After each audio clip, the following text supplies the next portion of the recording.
Hi, everyone, and welcome back to another episode of the Thrive in Tech podcast. I'm here with my guest today, Amin Ameen, and we are going to get into some very interesting topic around your identity and how that relates to your workplace and your personal brand. So, welcome to the show. Thank you. Thank you so much for having me. And I'm really excited to speak to you and your audience today. So thank you so much. Yes, thank you for joining us. So, first off, tell the listeners a little bit about yourself, how you got to where you are in tech, and then we'll dive in.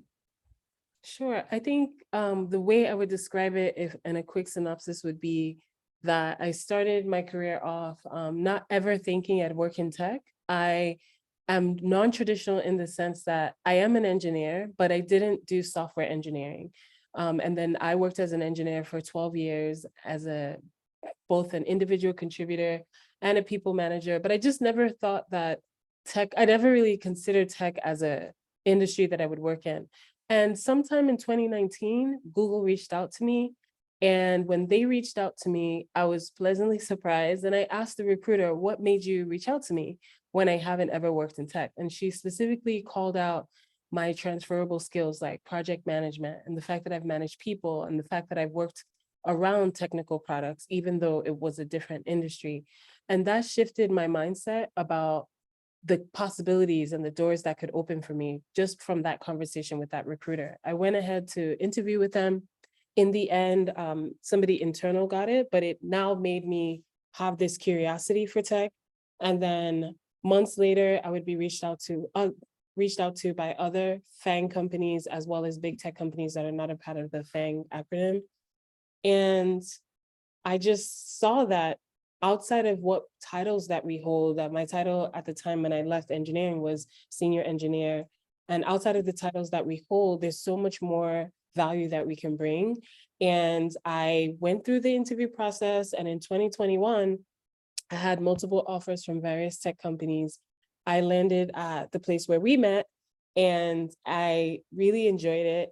And right now, I'm just really excited to just share that knowledge and share that information with people. I feel like I've learned along the way throughout my career, but most importantly, just about that entry into tech. And then also, I would love to give people pointers on how to thrive and stay there and how to really look for allies and sponsors outside of mentorship. So hopefully we can dig into that a little bit today. Yeah, definitely. So I really want to start with that kind of the pivot you did.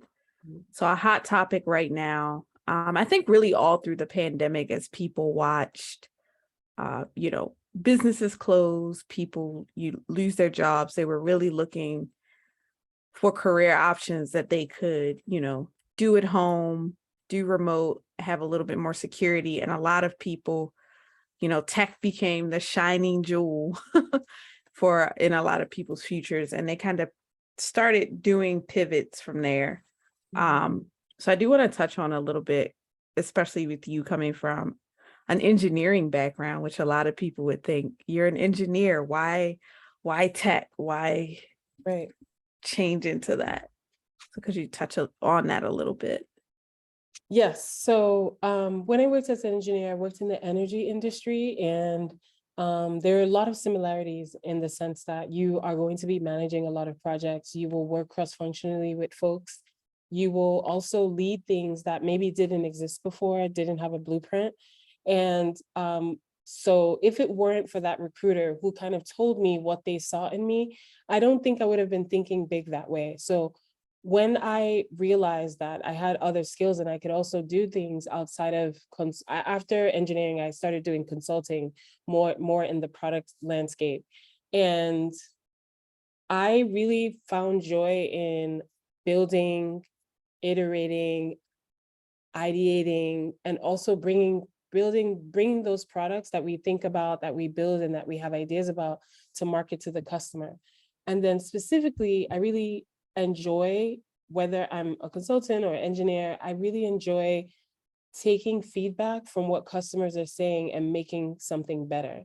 And that something happens to be products. So I got excited about product management, product marketing, and that's where I ended up landing in a product marketing role. But even before that, I was consulting companies on product management and product marketing, but just never formally called myself a product manager. I was doing the work, but just didn't have those titles. So what excites me about that is I'm a consumer myself, and there are products that I really know inside and out. And whenever I'm looking at the product, whether it's an iPhone or an app that I love, I'm like, oh, they should have done this, so they should have thought about this. And that's product. That's the product world for you. What are we missing? What are the gaps? And then a product user experience researcher is someone who takes those gaps from customer feedback and says, hey, product management team, hey, engineering team, this is what we're hearing in the field. And then the product marketer, in my eyes, is really the voice of that customer. And then they're also like the conductor of an orchestra, trying to tie everything together, being able to tell those stories.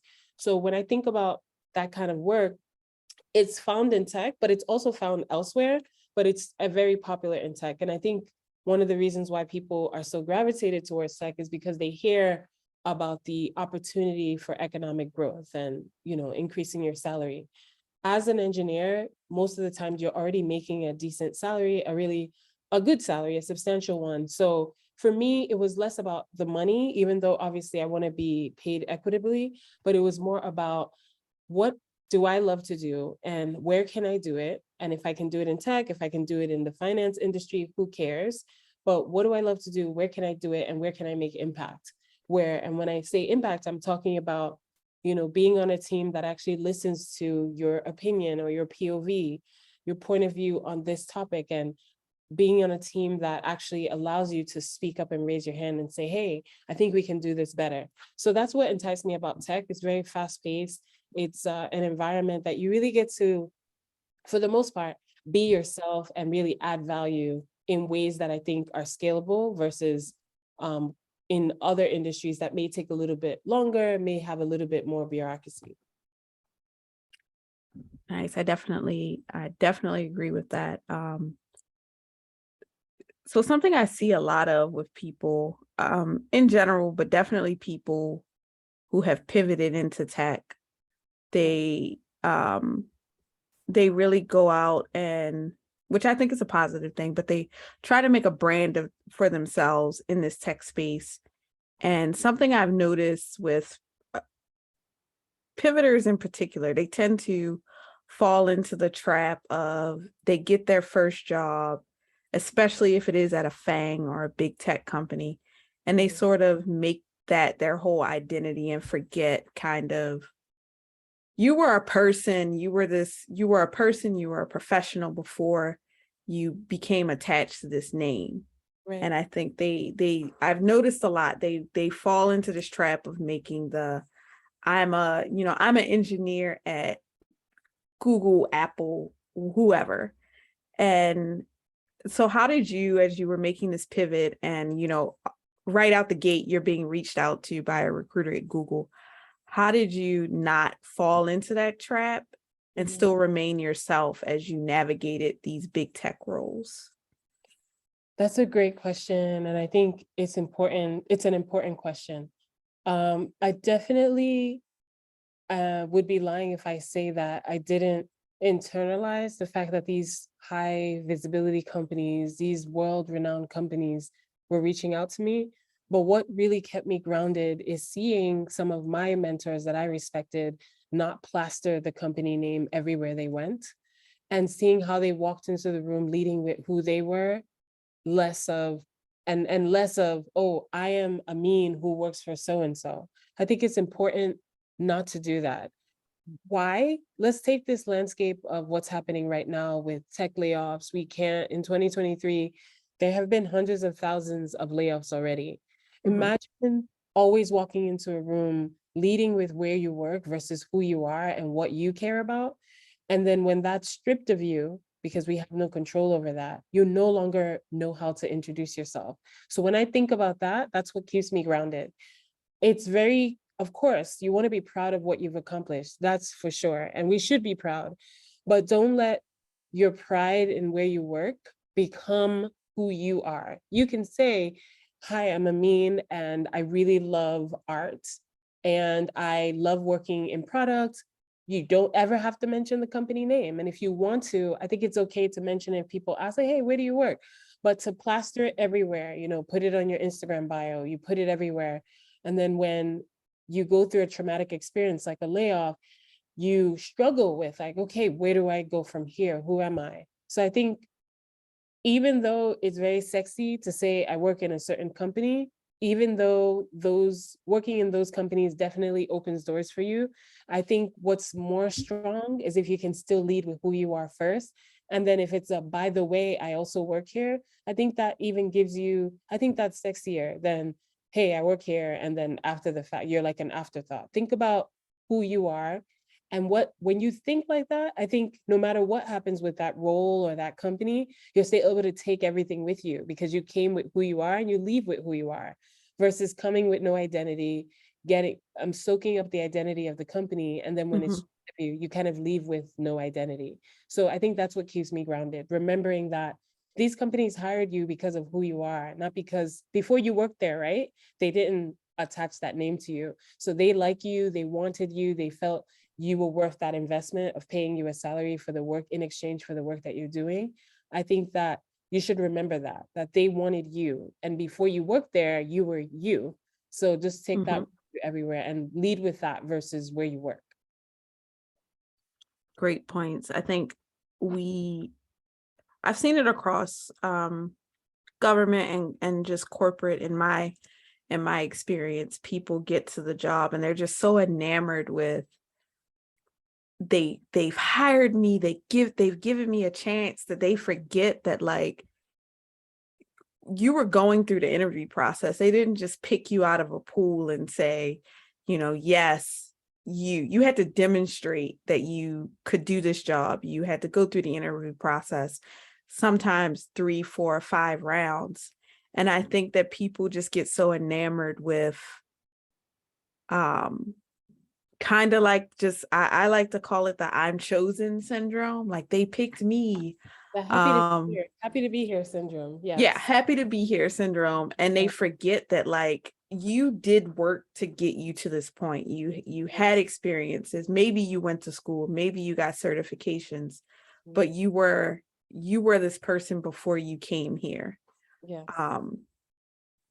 How would you advise people, or what advice would you give to people for kind of showing up as their whole self in the workplace versus getting there and just becoming another, like you said, just soaking up the identity of the company? How do people find like a happy balance between, this is me, this is who you hired, I'm here because I believe in this company's mission, versus going all out, I work at this company, so drinking up all the Kool-Aid? How did you find a balance between still showing up as your full self, but still kind of representing the company in a way?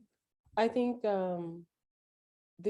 I think balance is, relative, and is hard sometimes. Sometimes your identity takes up 90% today and 10% company. Sometimes the company needs to take up 90% today and 10% you. But I think ultimately the way to strike some sort of balance is to ask yourself constantly, what am I bringing to the table here? What am I doing to make this company better? And I think if you think about it like that, from that angle, what am I bringing here that's going to help push things forward or help drive that result or that goal that we have? And how do I bring it? How do I stand up in a room and raise my hand and say, hey, have we thought about this? Just like from outside looking in 2020, I saw many companies, kind of take charge with the Black Lives Matter movement, for instance, and other movements. I believe from outside looking in that there were employees in the company that spoke up. I don't believe that they just did it on their own. So things like that, speaking up and saying, hey, this is tone deaf, or hey, we haven't acknowledged this. This is important. I think we should acknowledge it. I think that's a great way to bring yourself to work. Also, I don't believe in code switching. I believe, the way I'm speaking right now, If you go listen to me on a Twitter space or on Clubhouse or on Instagram, it's the same way I sound all the time. And I think it's important. Many of us have been indoctrinated to believe that we have to sound a certain way to be able to be respected at work, and we have to speak a certain way and leave our accents behind. I have an accent. I've been in this country since I was 2 years old, but I still have, you can hear my Nigerian accent. It's there.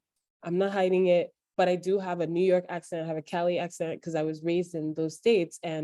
But I'm also deeply, very much embedded in my culture. So bringing that to work, let's say the company wants to launch in a certain market, then you feel like you know a little bit about, maybe from a business perspective or a sentiment perspective, say something. Hey, actually, this is not the way to approach it in this market. And yes, I think we can do some research on it. So that's where you can do the work stuff, but still bring in your common sense from whatever you're doing. If you are a security engineer and you know that if you guys are doing something in a certain country, that this is what you've experienced in the past, that previous work, and here's a better approach, say something. So I think that's a great way to just keep speaking up. Don't cower, don't change up who you are, don't try to code switch in order to fit in. Just be yourself, because whoever you are, if you were being your authentic self through the interview process, which I consider just conversation, you should feel comfortable that, hey, they want me for me. But if you code switching in the interview, of course, you're going to have trouble being yourself, because you're like, oh, that's who they hired. Now I'm here. How do I be Amin when they hired this person? So I think that's the advice I would give. Try it out. See what happens if you get to be yourself. Let's try that for a change. See what happens if you get to actually speak up about the things you care about. And you'll be surprised how open and welcoming people are, because you were able to let your guard down and be your true self. And it's one thing that I learned a lot in my previous company. I just saw so many people just actually being themselves, and it was so refreshing.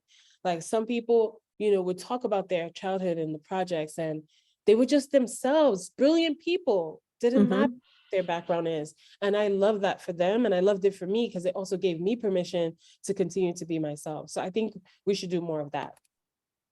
I agree.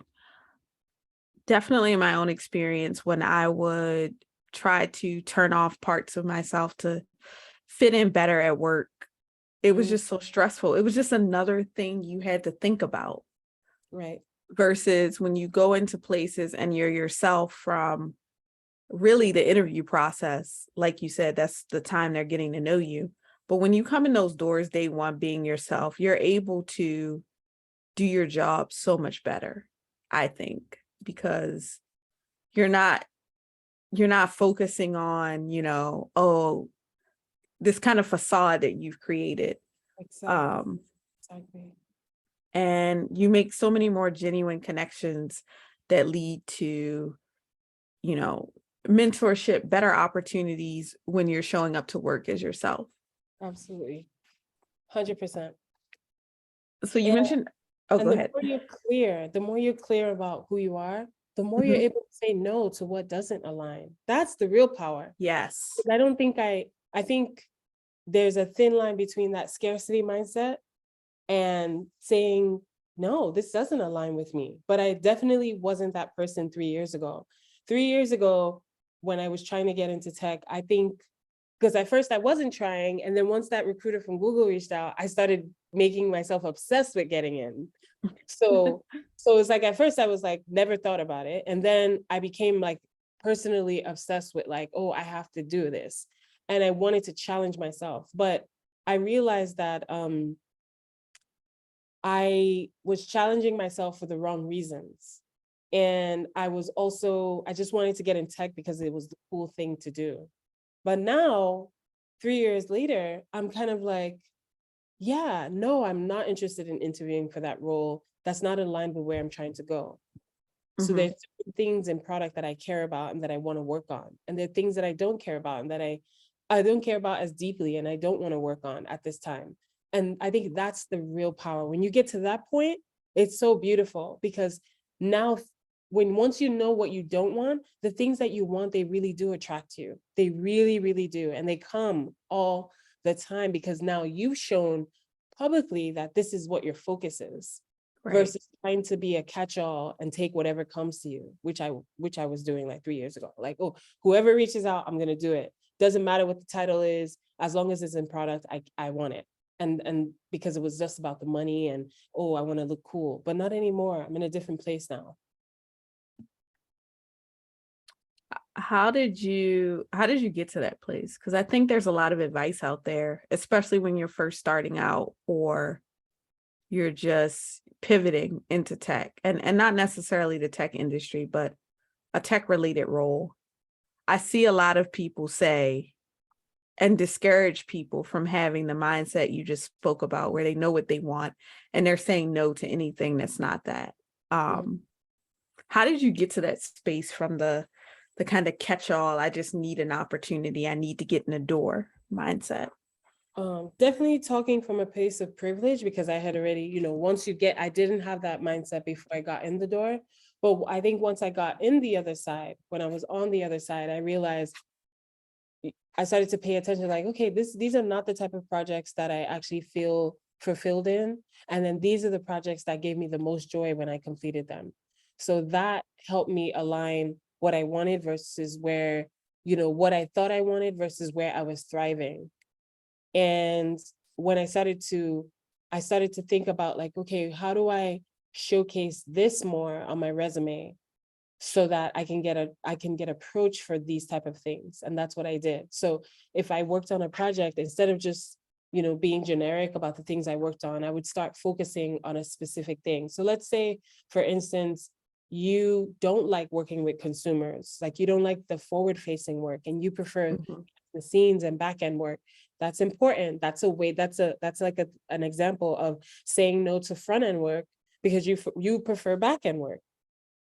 Or if you're a B2B type person and you don't want to do B2C, you don't want to work to consumer work and you want to focus on enterprise, that's a big difference, right? So if you're a product manager or product marketing manager that likes B2C, then you have no place working at a social media company that makes you do B2B work, right? So if you B2C, then you don't need to work with merchants and the businesses and enterprise that maybe Google will, or Slack services, right?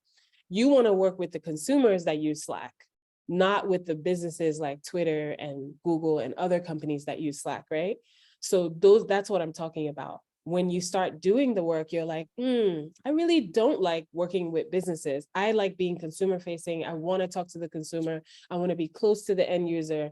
And so when you get to that place, it's really empowering, because now the next time you're approached, let's say by Square, another tech company that focuses on B2B, you can say no. You can say, thanks for the reach out, but unfortunately right now, not even unfortunately, thanks for the reach out.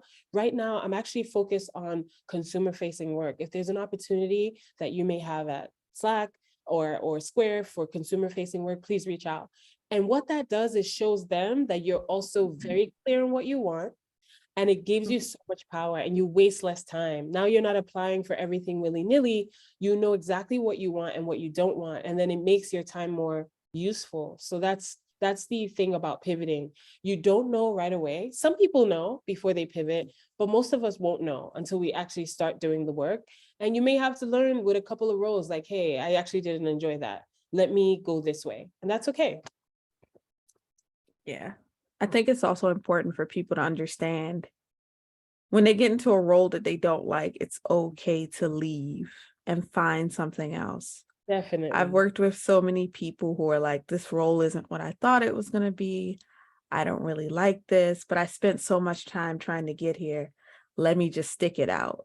And it's like, why are you making yourself miserable? That's only going to trickle down into your work because you're not feeling it. You're not enjoying it. And it's going to affect your productivity. You're not going to show up and give, your best. Exactly. Absolutely. And when you find a place that you genuinely feel like, hey, I actually enjoy this, I feel like that's where you get to thrive. And we can all do work that we don't love, but do it for the paycheck. And sometimes your life in that season you're in, that can be the case. But then I think the best of jobs have nothing to do with the title and more to do with how you feel about waking up Monday morning about it. Every Monday isn't Christmas, but I definitely don't want a job that I'm going to feel anxiety every Monday. That means I shouldn't be there. Agreed. How do you go about evaluating companies, as you're job searching, evaluating a company that kind of aligns with not only where you want to go professionally, Mhm. but your kind of personal goals, morals, values, stuff like that? Definitely, I talk to people that work there, people that I trust that work there. If I know no one, then I try to have coffee chats with people that maybe I'm connected to that work there, or make introductions. Speaking with people that work at the company already, and you ask them for their candid thoughts. There's Mhm, questions I like to ask, like, why are you still there? Why did you choose that company? Do you regret your decision? What do you think is better? What do you think you guys can do better right now to make you feel more alive at work? What do you feel you're doing very well as a team, as a company? And you'll be surprised that those questions bring out the truth in people. And then they start to tell you, like, we can do this better. And then based on their answers, I'll get a few people so I can kind of think about all of their answers. And then I say to myself, okay, they said that they can work better by working less hours. So that's a red flag for me, that if somebody's working 16 hours a day but getting paid for 8, that's a red flag for me. So things like that, I think, bring up a lot more than just doing research on Google or LinkedIn.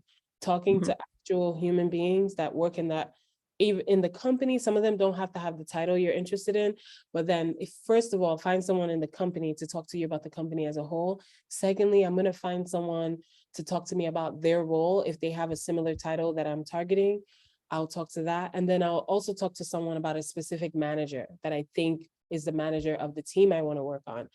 Who your manager is important. How your mhm. manager works is important. How they collaborate with you is important. Is your manager a micromanager that will be on your neck 24/7? Or if they're more of a thought leader that just gives you advice when you need it and literally lets you fly and shine. And depending on, you might be the type that likes a micromanager that tells you what to do every day and how to do it. I Mhm. personally like that. I can't work in that kind of environment. So those are the things that I'm asking. So I ask questions at the company level, manager level, and then specific position level, and somebody in that position. And that usually helps me get a better picture than anything I can read on LinkedIn or the company page. Nice. Definitely big on conducting those informational interviews. And I Mhm. always say, like, if you're doing an informational interview with somebody and you don't you didn't have a prior relationship with them, those pauses when you ask certain questions are very telling. Right. Like, how's the work-life balance? Well, And the sigh, sometimes you hear a sigh and that's all I need to know. yeah. Yep. So as you were pivoting into tech, did you work with, earlier you mentioned mentors. How did connect with these mentors? Were these people that you connected with while you were in engineering, or were you just hitting people up on LinkedIn like, hey, this is what I'm trying to do? No, How did you find those people? in engineering, the company I worked for as an engineer, they were really big on succession planning and pipeline planning. So what that meant is they would identify people that they felt could be senior executives in the future, and they would kind of pair you up. But outside of that, sometimes they had those programs for people straight out of college. So if you joined and you weren't straight out of college through that program, you had to kind of find your own mentors. So my mentors were mainly people that I worked for, and they were typically white male engineers, much older than I. And I learned from them 3 things: money, how to negotiate, because they were the best paid in the company, white males. Mhm, And so I didn't ask other Black women what they were paid because I knew we were probably being paid similar. What I wanted to ask is the white males. I wanted to find out if I was being underpaid. And very early on in my career, even though I started there like super young, I was still in my freshman year of college when I actually started. And they um they told me like, oh, you're being underpaid. And then I started learning. Every time I got promoted, I learned how to negotiate through them. So those are mentors that helped me with the 3 things I'm talking about: was negotiation and really how to manage up. And mhm, then the third, managing up, was yes, you're my manager, but how do I speak to my manager in a way that's beneficial to them? Learning to not come to your manager with problems, but trying to come to them with, hey, this was the problem, but here's how I solved it, versus, hey, what do I do every time? So they taught me about that, managing up, and then also learning how to speak with executives, learning how to convince executives to invest in something. Those are the three valuable things I learned from them about money, negotiation, managing up, and then speaking to leadership. And I took that with me when I joined tech. So just because you weren't in tech doesn't mean you don't have skills. So that's another thing. You could be pivoting into a new industry, but what about all your other experience? It doesn't go out the window, right? It's not trash. You're new to tech, but you're not new to working. So I just took all of that with me. And then how I found mentors in tech is many of them I knew before I even joined tech. I would meet them at conferences, meet them on LinkedIn, and I would just reach out. But I never said, hey, can you be my mentor? Those never came out of my mouth. Mm-hmm. What I would say instead is, hey, I noticed you're working on this. I think I can help by XYZ. I would lead with value that I had for them. Some of them didn't need it, and they would say, oh yeah, we can have a coffee chat. So I never led with, hey, I see you work at this company. Can you be my mentor? Because what does that really mean if they don't know you? Right. I feel mentorship is a two-way street, and you have to give value, they have to give value. And even though you're the one being mentored, that doesn't mean that you can provide a level of mentorship as well. So I started to learn that, let's strip everybody of their titles and their fancy companies, and let's focus on the value we can give each other. And so that helped me with not having this like happy to be here syndrome or being obsessed with people that were executives. I'm not. Mm-hmm. Just because you're a VP at a company, yes, I'll give you that level of deference, but that doesn't mean I bow down to you just because you're a VP. You're a VP because you worked hard to get there. So did I. I got to where I am because of that. And is there protocol you're dealing with executives? Yes, but should I be scared because I'm about to have a meeting with executive versus a meeting with my peer? Absolutely not. So I think those are the things that I started to learn from a lot of my mentors. And mentorship to me is really about a two-way support system. Sometimes be surprised, many of my mentors didn't know certain things and I would share with them, but they gave me that space to feel comfortable, like they were teachable. I don't enjoy mentors that believe because their title is higher, they're unteachable and they're the ones always talking at you and you can't provide any value. If you sense that from someone, I don't think that's a good mentor. Agreed. You touched on something interesting that I think a lot of people struggle with in the mentorship and building mentorship relationships. You said that you were able to reach out to them and provide some sort of value. Yes. How does someone who's just starting out identify what value they can bring to someone who's, light years ahead of them in their career? I love that. The first thing you do is don't worry about how many years they're ahead of you. That's number one. Once you start with that and lead with that, you're already scared. So that's the first thing. Remember I said, strip them of their title, strip them of where they work, and just think of them as a human being. And then I start to study them. Okay, this person's always posting on LinkedIn about this specific thing. What are my thoughts on that thing? Do I have any thoughts? Do I know nothing about it? If I don't know anything about it, I'm not going to pretend I do. And then I forget that. I try to look for some type of common ground. Did they also come from an immigrant family? Maybe I can talk to them about that. Did they post something and I feel they could have done the graphic design better? I've met mentors like that. They post a flyer for something and the graphic design is horrible. I used to do graphic design from high school. I'm really, really good at it. Any flyer you see me post, when I used to do those Twitter spaces, I made them myself. So if I see a flyer and it doesn't look good and I'm like, you know what, let me DM them. Hey, so-and-so at big company. I won't say that, but I'm just saying it for the audience that's scared to reach out because of where they work or who they are. I'll just say, hey, I saw your flyer. I'm just definitely joining that event. I created a new version of the flyer. I'd just love to show it to you. I don't even ask them, do you want me to? Because then they'll start feeling like they have to dig up cognitive load to figure out if I'm asking for money for it. So I just say, hey, I just designed a new version of that flyer. I wanted to show it to you. And someone's like, sure, show it. And it looks way better than theirs. And then they're like, oh my God, can I use this? And I'm like, sure. And I move on. That alone shows them you're not asking them for anything. You're trying to provide value.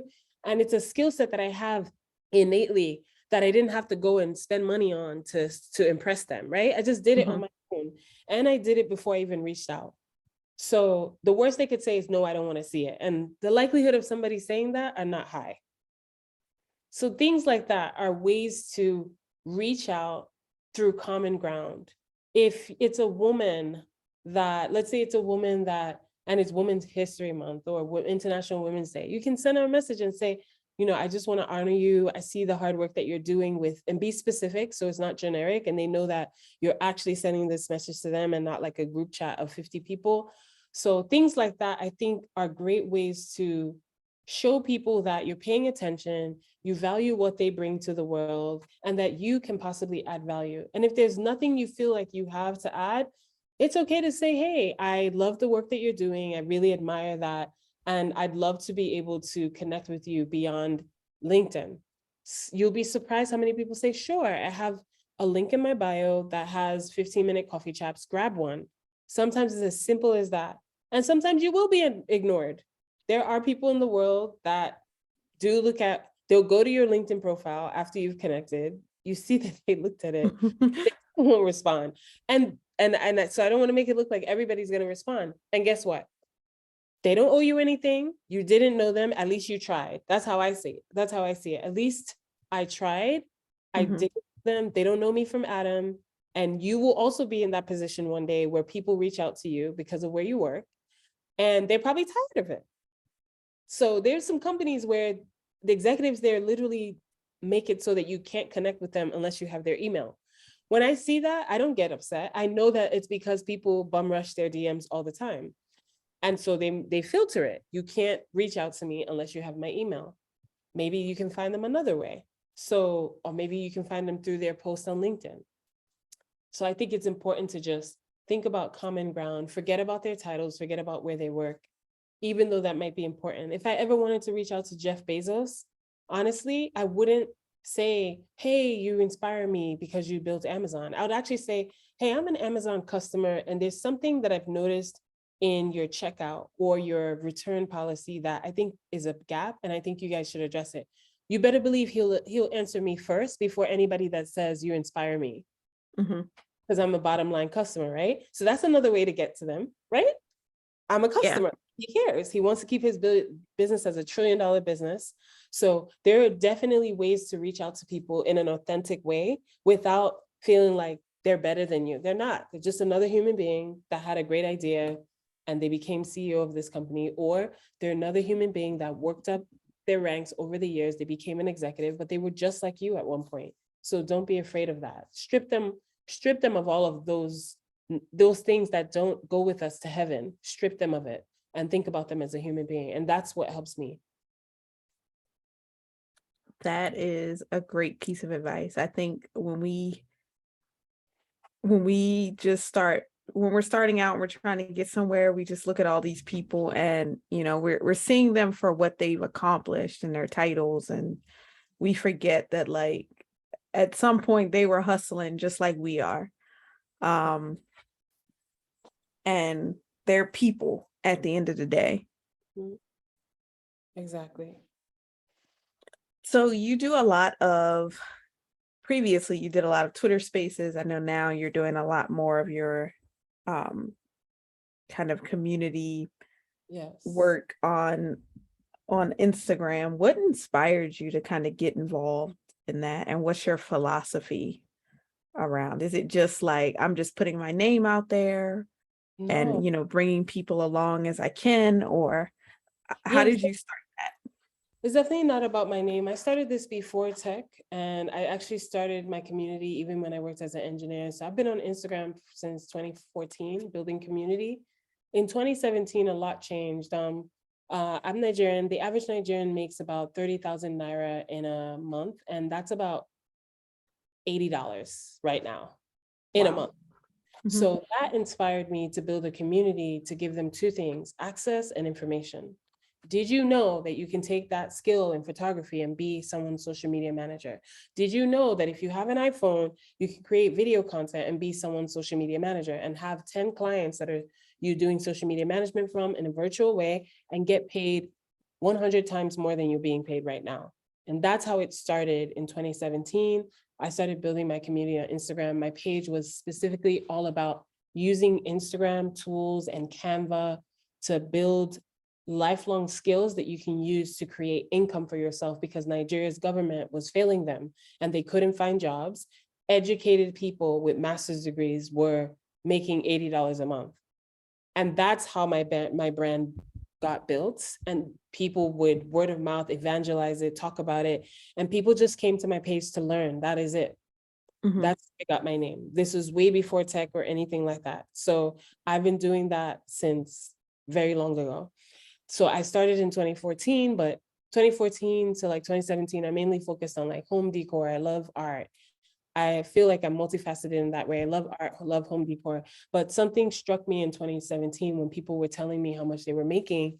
And I was appalled by that. $80, our cell phone bills here in America are more than that. Yeah. People can't live off of that. And that was 2017. It's even worse now. The economy, the Nigerian Naira, which is the currency, the name of the currency is always falling. And it's just really unstable. And it causes a lot of issues. And I just wanted to empower people with information and access. And then I felt that with information and access, they can have economic power by growing their own money through their own skill. They didn't have to go to school. They didn't have to get a certification. You're already on the platform. You're already doing videos and content for free. How about you offer it as a service and become freelancers? And that's exactly what I did. So the community grew to right now, over 80 something thousand people who are engineers, designers, product designers, freelance graphic designers, social media managers, all these things. And now I decided 3 years ago to take them through my journey to joining tech. And now I'm teaching them how they can get into tech. So it started with, hey, here's how to make money. And now they're doing that. And so I feel that that has a ripple effect. So if you ask me, I'm not even in Nigeria and I make an impact in Nigeria and I'm all the way over here. And then it started to expand beyond Nigeria. So a lot of my communities in South Africa, in the UK, in United States, in Canada, those are the things that really move me. And to me, it's better than giving someone money. It's like, let me teach you how to fish and make your own. And then now that you have even more skills, did you know you can take those skills and join tech and work in a big tech company and be paid in dollar without the fluctuation of the Naira and be paid for your value? And they love it here. And that's how I started my community. That's beautiful. Thank you. I'm really proud of it. It makes me emotional because nobody deserves that. These are husbands and wives making $80 a month. These are students. These are educated people who just can't catch a break. And they don't have, everybody doesn't have a visa to travel to another country. Some of them are going to be for life. So teaching people how to go beyond their borders and see social media as a borderless opportunity, which is why I think it's so powerful. Social media opened up borders. Without people, you could travel the world without ever getting on a plane through social media. And so I think that's my legacy, just showing people how to get from point A to point B, but not telling them, showing them how to do it. And I think that's what is powerful. And that's what differentiates a lot of people who are just kind of teaching for people to pay them versus like, I actually want you to do this on your own so that when it's done, you feel empowered to continue to do more. Yeah, that's beautiful. It's definitely just giving people hope. I think in those situations, before social media and before the way it, like you said, it just, you're able to travel without ever getting on a plane. It just really opened people's minds up to what was possible. Exactly. Like you said, you're on social media all day, you're making videos, posting photos. You think, oh, this is just a thing to do. And here's someone now showing you, hey, no, this isn't just like a cool thing you can do with your phone or a hobby or whatever. This is something that you can make money with. Yes. And Exactly. create opportunity for yourself and your family. Exactly. So that's really beautiful. We are at the hour mark. Where can people find you and follow you and get to know you a little bit better? Sure. So the first thing is you can find me on LinkedIn. So it's linkedin.com/in, which is for LinkedIn. So /IN/AM/ as in Mary, IN as in Nancy, AM as in Mary, EEN as in Nancy. So Amin Ameen. Sometimes on LinkedIn, you can look up Amin space A period. I didn't put my full last name there, but with that link that I just shared, it's Amin Ameen. So just make sure you put linkedin.com/in/Amin Ameen. And then you can follow me on Twitter. My brand name is Everything Not Art. And it means everything is art. Everything in this life is art. So everything, N is in Nancy, A, and then art, ART.